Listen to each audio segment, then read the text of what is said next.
Taga saan kayo? Taga Kuyo. Lahat po kayo ay nandito. Dito kayo nakatira. Ayun. So anong masasabi nyo na pag sinabing mga Kuyo noon, anong mga ugali ng isang Kuyo noon? Eh, dahil dyan, isa namang fist bump.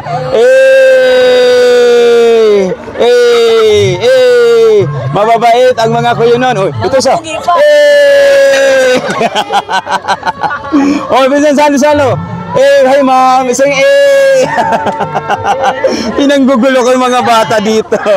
Ayan, so ang ganda po dito, sayang hindi natin naabutan yung water interaction. Okay. Masabor. Masabor, mapustura. Nakakatuwa. So yung mga kaibigan natin dito, mga kaibigan, sila po yung mga nakilala natin dito sa inyong Banwa, kung saan ay nagbablog tayo dito sa inyong plaza dahil nung una, alam nyo ba, marami tayong mga nanood dito nung umaga, so gusto nilang makita ng gabi. Kaya instead na ang i-vlog ko ay ang plaza, kayo na lang. Ayan, so okay kayo na nandito kayo sa video, ha? So mapapanood nyo to, makita kayo ng mga magulang nyo. Anong ginagawa nyo dyan?